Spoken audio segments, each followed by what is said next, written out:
ಇದು ನಿಟ್ಟೆಯಲ್ಲಿ ಅಭಿಷೇಕ್ ಆಚಾರ್ಯ ಅಂತ ಹೇಳುವವನು ಮೊನ್ನೆ ಬೆಳ್ಮನ್ನ ಒಂದು ಲಾಡ್ಜ್ ಅಲ್ಲಿ ಸುಸೈಡ್ ಮಾಡಿದ್ದಾನೆ. ಅದಕ್ಕೆ ಸಂಬಂಧಪಟ್ಟಂತೆ ಒಂದು ವಿಷಯಗಳು ನಾವು ತನಿಖೆ ಯಾವ ರೀತಿ ಆಗಬೇಕು ಅಂತ ನಮ್ಮ ಆಗ್ರಹ ಅಂತ ನಾವು ಹೇಳುದು. ಅವನು ಬೆಳ್ಮನಲ್ಲಿ ಸುಸೈಡ್ ಮಾಡುವ ಮೊದಲು 7 ಪುಟಗಳ ಡೆತ್ ನೋಟ್ ಅನ್ನು ಬರೆದ, ಅದ್ರದ್ದೊಂದು ಕಾಪಿ ಪ್ರಿಂಟ್ ಮಾಡ್ಕೊಂಡು ಬಂದಿದ್ದೇನೆ ನಾನು.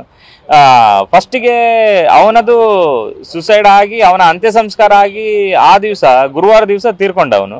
ಶುಕ್ರವಾರ ದಿವಸ ಒಂದು ಎಲ್ಲ ಇದಾಗಿ ಪೋಸ್ಟ್ ಮಾರ್ಟಮ್ ಆಗಿ ಅಂತ್ಯ ಸಂಸ್ಕಾರ ಆಗಿ ಬರುವ ಮೊದಲು ಮೀಡಿಯಾಗಳಲ್ಲಿ ಒಂದೆರಡು ಸ್ಟೇಟ್ಮೆಂಟ್ ಬಂತು. ಏನು ಅಂತ ಹೇಳಿದ್ರೆ, ಅಂದ್ರೆ ಪೊಲೀಸ್ ಇಲಾಖೆಯಿಂದಲೇ ಹೇಳಿದ್ರು ಅಂತ ಮೀಡಿಯಾಗಳಲ್ಲಿ ಬಂತು.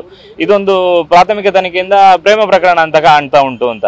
ಆದ್ರೆ ಅದನ್ನ ನೋಡಿ ನಮ್ಗೆ ಬಾರಿ ಆಶ್ಚರ್ಯ ಆಯ್ತು. ಯಾಕಂತ ಹೇಳಿದ್ರೆ ಇದು ವಾಟ್ಸಪ್ ಅಲ್ಲಿ ಎಲ್ಲಾ ಕಡೆ ಹೋಗಿದೆ. ಈ 7 ಪೇಜ್ನ ಏನು ಡೆತ್ ನೋಟ್ ಇತ್ತ ಅದು ಎಲ್ಲ ಕಡೆ ಹೋಗಿದೆ. ಇದನ್ನ ನೋಡಿದಾಗ ನಮ್ಗೆ ಒಕ್ಕೂಟದವರಿಗೆ ಅಥವಾ ನಮ್ಮ ಹತ್ರ ಅವ್ರು ಬಂದು ದೂರು ಕೊಟ್ಟಿದ್ದಾರೆ ಫ್ಯಾಮಿಲಿಯವರು. ನಮ್ಗೆ ಇದನ್ನ ನೋಡಿದಾಗ ನಮ್ಗೆ ಯಾವ ಆಂಗಲ್ ಅಲ್ಲೂ ಅದು ಪ್ರೇಮ ಪ್ರಕರಣ ಅಂತ ನಮ್ಗೆ ಅನ್ಸುದಿಲ್ಲ.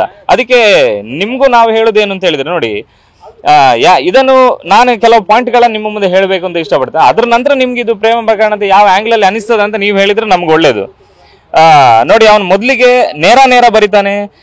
ನನ್ನ ಸಾವಿಗೆ ಕಾರಣ ಆದವರು ಹೆಸರು ಬರೆದಿದ್ದಾರೆ 4 ಜನರದ್ದು. ನಿರೀಕ್ಷಾ, ರಾಕೇಶ್, ರಾಹುಲ್, ತಸ್ಲೀಂ ಅಂತ ಈ 4 ಜನರ ಹೆಸರನ್ನು ಕರೆಕ್ಟ್ ಆಗಿ ಬರೆದಾನೆ. ಅಲ್ಲೂ ಕೆಳಗೆ ಬರೀತಾನೆ, ಈ ಮೇಲಿನ 4 ಜನ ಹಾಗೂ ಇನ್ನಿತರರು ಸೇರಿ ಹಣಕ್ಕಾಗಿ ನಂಗೆ ತುಂಬಾ ಕಿರುಕುಳ ಮಾಡಿದ್ದಾರೆ, ಇವರು ನೇರವಾಗಿ ಹೊಣೆಯಾಗಿದ್ದಾರೆ ನನ್ನ ಕೊಲೆಗೆ ಅಂತ ಅವರು ಬರ್ದಿರ್ತಾನೆ. ಅದು ಬಿಟ್ಟು ಇನ್ನೊಂದು ನಮಗೆ ಬಹಳ ಆಶ್ಚರ್ಯ ಆಗುದೇನಂದ್ರೆ, ಇವ್ ಹೇಳ್ತಾನೆ ಅಲ್ಲಿ, ನನ್ನ ರೂಮ್ಮೇಟ್ ಆಗಿರುವಂತ ತೇಜು ಕುಮಾರ್ ಇದೇ ಹುಡುಗಿಯಿಂದ ಇದೇ ತರ ಟ್ರಾಫಿಕ್ ಒಳಗಾಗಿ ದುಡ್ಡು ತಗೊಂಡು 5 ಲಕ್ಷ ಡಿಮಾಂಡ್ ಮಾಡಿರ್ತಾಳೆ ಇವಳು ಅಂತ ಬರೀತಾನೆ. 5 ಲಕ್ಷ ಹಣ ನೀಡುವಂತೆ ಬೇಡಿಕೆ ಮಾಡಿದ್ಲು. ಅದನ್ನ ಅವನು ಕೊಡ್ಲಿಕ್ಕೆ ಆಗದೆ ಅವನು ಅವತ್ತೇ ಎಬ್ಸ್ಕೊಂಡ್ ಆಗಿದ್ದಾನೆ 2023ರಲ್ಲಿ. 2 ವರ್ಷ ಆಗಿದೆ.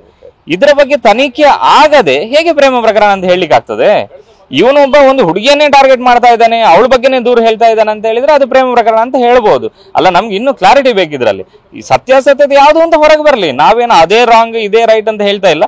ಇದರಲ್ಲಿ ಇರುವುದಕ್ಕೆ ಉತ್ತರ ಸಿಕ್ತು ಅಂತ ಹೇಳಿದ್ರೆ ಇಡೀ ಸಾರ್ವಜನಿಕ ವಲಯಕ್ಕೂ ಒಂದು ಸಂತೋಷ ಆಗ್ತದೆ. ಇಲ್ಲಿ ನೋಡಿ, ಆದ್ರೂ ಮತ್ತೆ ಹೇಳ್ತಾನೆ ಅವನು ಕಾಣೆ ಆಗಿದ್ದಾನೆ. ಅದ ನಂತರ ಇವತ್ತವರೆಗೂ ಯಾರಿಗೂ ಗೊತ್ತಿಲ್ಲ ಅವನು ಎಲ್ಲಿ ಹೋಗಿದ್ದಾನೆ ಅಂತ ಹೇಳಿ ಅಂತ. ಮತ್ತೆ ಇಲ್ಲಿ ಅವನು ಬರೆಯುವಾಗ ಪ್ರತಿ ಸಲ ಬರೀತಾನೆ ನಿರೀಕ್ಷಾ ಮತ್ತು ಅವಳ ತಂಡ ಅಂತ ಬರಿತಾ ಇರ್ತಾನೆ.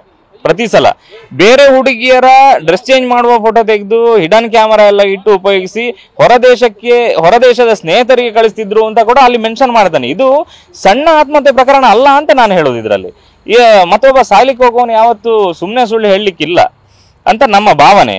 ಇಲ್ಲಿ ಇದು ಒಂದು ವೆರಿ ಇಂಪಾರ್ಟೆಂಟ್ ಪಾಯಿಂಟ್. ಫಾರಿನಿಗೆಲ್ಲ ಕಳಿಸಿದಾನೆ ಅಂತ ಹೇಳುದನ್ನು ನಾವು ತನಿಖೆ ಆಗ್ಬೇಕು, ಅದ್ರ ಬಗ್ಗೆ ಉತ್ತರ ಸಿಗ್ಬೇಕು ನಮ್ಗೆ ಅದು ಏನು ಅಂತ. ಮತ್ತೆ ಇನ್ನೊಂದು ಇಲ್ಲಿ ಪಾಯಿಂಟ್ ಏನು ಅಂತ ಹೇಳಿದ್ರೆ, ಆ ರಾಕೇಶ್ ಅವನು ಗೆಳೆಯರು ತಸ್ಲೀಂ ಹಾಗೂ ಇನ್ನಿತರರು ಇವನನ್ನು ಹೊಡೆದಿರ್ತಾರೆ. ವಾಮಂಜೂರಿಗೆ ಹೋಗುವ ರಸ್ತೆಯಲ್ಲಿ ಇವನನ್ನು ಕರ್ಕೊಂಡೋಗಿ ಕುತ್ತಿಗೆ ಕಪಾಳಕ್ಕೆಲ್ಲ ಹೊಡೆದು ಹಣ ನೀಡದಿದ್ದರೆ ಕೊಲ್ಲುವುದಾಗಿ ಬೆದರಿಕೆ ಹಾಕಿದಾರೆ ಅಂತ ಸಹ ಬರೀತಾನೆ. ಅಷ್ಟು ಬರೆದಿದ್ದಾನೆ. ಇದ್ರ ಬಗ್ಗೆ ತನಿಖೆ ಆಗ್ಬೇಕಲ್ಲ. ಇದು ಪ್ರೇಮ ಪ್ರಕರಣ ಆದ್ರೆ ಇವರೆಲ್ಲ ಯಾಕೆ ಸೇರ್ಕೊಂಡು ಕರ್ಕೊಂಡೋಗಿ ಹೊಡೆದ್ರು? ಈ ಎಲ್ಲ ಪ್ರಶ್ನೆ ನಮ್ಮಲ್ಲಿ ಮಾತ್ರ ಅಲ್ಲ, ಸಾರ್ವಜನಿಕ ವಲಯದಲ್ಲಿ ಆಗ್ತಾ ಉಂಟು. ಇನ್ನೂ ಇದೆ ಅದರಲ್ಲಿ. ನಾನು ಕೆಲವು ಹೈಲೈಟ್ಸ್ ಪಾಯಿಂಟ್ಸ್ ಅನ್ನು ಹೇಳ್ತೇನೆ ನಮಗೆ ಎಲ್ಲಿ ಇದಾಗ್ತಾ ಇದೆ ಅಂತ. ಇಲ್ಲಿ ನಿರೀಕ್ಷಾ ಮತ್ತೆ ತಂಡ ನನ್ನಲ್ಲಿ ಬ್ಲಾಕ್ ಮೇಲ್ ಮಾಡಿ ಹಣ ತಗೊಳ್ಳುವಾಗ ಆನ್ಲೈನ್ ಪೇಮೆಂಟ್ ಮಾಡಿದ್ರು ಅದು ಆಗುದಿಲ್ಲ ಅಂತ ಹೇಳಿ ಇವರಿಗೆ ಹೊಡೆದಿದ್ದಾರೆ. ಕ್ಯಾಶಲ್ಲಿ ಕೊಡ್ಬೇಕು ಅಂತ ಹೇಳಿ ನನ್ನ ಹತ್ರ ಹೇಳಿದ್ದಾರೆ ಅಂತ ಅವನು ಹೇಳ್ತಾನೆ. ನನ್ನ ಕಪಾಳಕ್ಕೆ ಕೆಲವು ಸಲ ಹೊಡೆದಿದ್ದಾರೆ, ಆನ್ಲೈನ್ ಅಲ್ಲಿ ಮಾಡಬೇಡ ಅಂತ. ಮತ್ತೆ ಅವನು ಆನ್ಲೈನ್ ಪೇಮೆಂಟ್ ಮಾಡಿದ್ರದ್ದು ಸ್ಕ್ರೀನ್ ಶಾಟ್ ಅನ್ನು ವಿಡಿಯೋ ಮಾಡಿಕೊಂಡು ಅವನ ಆತ್ಮೀಯರಿಗೆ ಕಳಿಸಿದ್ದಾನೆ. ಅದು ವಿಡಿಯೋ ನಮಗೂ ಸಿಕ್ಕಿದೆ. ಈಗ ಅವು ಯಾವ್ಯಾವ ದಿವಸ ಎಷ್ಟೆಷ್ಟು ಅಮೌಂಟ್, ಒಂದ್ಸಲ 20,000, 30,000, 25,000, 5,000 ಈ ತರ ಹಾಕ್ತಾ ಬಂದಿದ್ದಾನೆ. ಮತ್ತೆ ಅದು GPay ಅಲ್ಲಿ ಅವನೊಂದು ಮೆಸೇಜ್ ಹಾಕ್ತಾನೆ, ನನ್ನಿಂದ ಇನ್ನು ಕೊಡ್ಲಿಕ್ಕೆ ಸಾಧ್ಯ ಇಲ್ಲ ಮಾರೆ, ನೀವು ಯಾಕೆ ನನ್ನನ್ನು ಈ ತರ ಕಿತ್ಕೊಂಡು ನಿಮ್ಮನ್ನು ದೇವರು ಒಳ್ಳೇದು ಮಾಡ್ತಾರ ಅಂತ ಅಲ್ಲೇ ಒಂದು ಮೆಸೇಜ್ ಹಾಕಿರ್ತಾನೆ ಅವನು. ಈ ಮೆಸೇಜ್ ಪ್ರೇಮ ಪ್ರಕರಣದಲ್ಲಿ ಅವಳು ದುಡ್ಡು ತಗೊಳ್ತಿದ್ರೆ ಆ ತರ ಬರೀತಿರ್ಲಿಲ್ವೋ ಏನೋ ಒಂದು ನಮ್ಗೊಂದು ಸಂಶಯ ಇದರಲ್ಲಿ. ಮತ್ತೆ ಇನ್ನೊಂದು ವಿಷಯ ಇಲ್ಲಿ ಏನ್ ಬರ್ತದೆ ಅಂದ್ರೆ, ಇದರಲ್ಲಿ ಇವನ ಹತ್ರ 3-4 ಲಕ್ಷ ಹಣವನ್ನು ಆಲ್ರೆಡಿ ತಗೊಂಡಿದ್ದಾಳೆ ಅಂತ ಬರಿತಾನೆ ಅವನು. ಈ ಬೇರೆ ಸಲ ನನ್ನ ಹತ್ರ ಒಟ್ಟು 3-4 ಲಕ್ಷ ನನ್ನ ಹತ್ರ ತಗೊಂಡಿದ್ದಾರೆ. ಅಷ್ಟೇ ಅಲ್ಲದೆ ಇವರು ಡಿಮಾಂಡ್ ಏನಿತ್ತು ಅಂತ ಅವನು ಇಲ್ಲೊಂದ್ ಕಡೆ ಬರಿತಾನೆ. ಇಷ್ಟಕ್ಕೆ ಅವರು ಸುಮ್ಮನಾಗದ ನಿರೀಕ್ಷಾ ಮಟ್ಟ ತಂಡದವರು 20 ಲಕ್ಷ ಕೊಟ್ರೆ ಕಂಪ್ಲೀಟ್ ನಿನ್ನ ಬಾಡಿಗೆ ಬಿಡುತ್ತೇವೆ ಅಂತ ಹೇಳಿದ್ದಾರೆ ಅಂತ ಸಹ ಒಂದು ಬರಿತಾನೆ. ಇದ್ರ ಬಗ್ಗೆ ಎಲ್ಲ ಒಂದು ತನಿಖೆ ಆಗಬೇಕು ಅಂತ ನಮ್ಗೆ ಅನಿಸ್ತದೆ. ಮತ್ತೆ ಇಲ್ಲಿ ಅವನಿಗೆ ಇನ್ನೊಂದು ಬೇಸರವನ್ನು ವ್ಯಕ್ತಪಡಿಸಿ, ಅದು ನಮಗೂ ಬೇಜಾರಾಯ್ತು. ಏನಂತ ಹೇಳಿದ್ರೆ, ಇವರಿಗೆ ಕಾನೂನು ರೀತಿಯಲ್ಲಿ ಯಾವುದೇ ಶಿಕ್ಷೆ ಆಗುದಿಲ್ಲ, ಅದು ನನಗೆ ಗೊತ್ತುಂಟು, ಅದಕ್ಕೋಸ್ಕರ ನಾನು ಸಾಯ್ತಾ ಇದ್ದೇನೆ. ಇದು ತುಂಬಾ ಬೇಜಾರಾಯ್ತು ನಮಗೆ.